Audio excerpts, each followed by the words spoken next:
حضرت ابن مسعود رضی اللہ تعالیٰ عنہ کی حدیث کا مطالعہ کریں تو مدینہ منورہ کے مشرق میں موجودہ دور میں 3 اسلامی ممالک سے حضرت امام مہدی کے لشکر کی مدد کی امید وابستہ ہے، جن میں ایران، پاکستان اور افغانستان شامل ہیں۔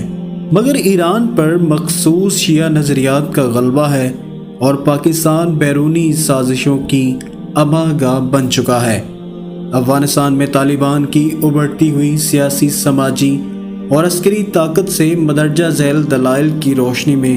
یہ امید کی جا سکتی ہے کہ یہی حضرات خراسانی لشکر کے مصداق ہوں گے، جن کے بارے میں نبی کریم صلی اللہ علیہ وآلہ وسلم نے پیشن گوئی فرما کر انہیں اپنے اہل بیت کی مدد اور نواسۂ رسول صلی اللہ علیہ وآلہ وسلم کی نصرت کا امین ٹھہرایا ہے۔ حضرت عبداللہ بن مسعود کی اس حدیث میں نبی کریم صلی اللہ علیہ وآلہ وسلم نے اہل مشرق میں سیاہ جھنڈوں کے آنے کا تذکرہ کیا ہے، اور یہ بات مکمل طور پر واضح ہے کہ سیاہ جھنڈوں سے مراد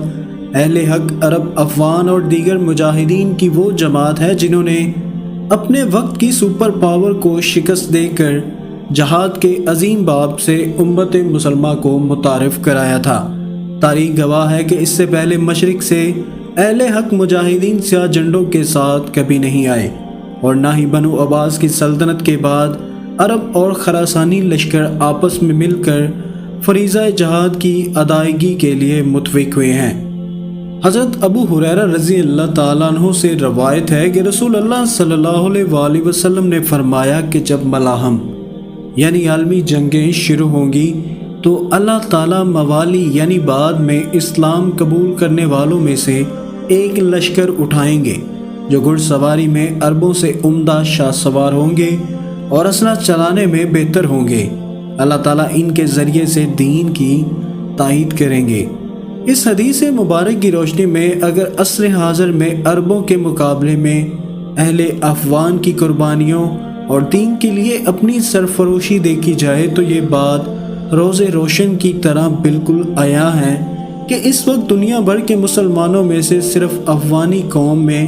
ایسے مجاہدین ہیں جو دین کی خاطر پوری دنیا سے مبارزہ کرنے کے لیے بالکل تیار کھڑے ہیں، جنہوں نے وقت کی ہر سپر پاور کو شکست دے کر ان کے غرور کا سر نیچا کر دیا۔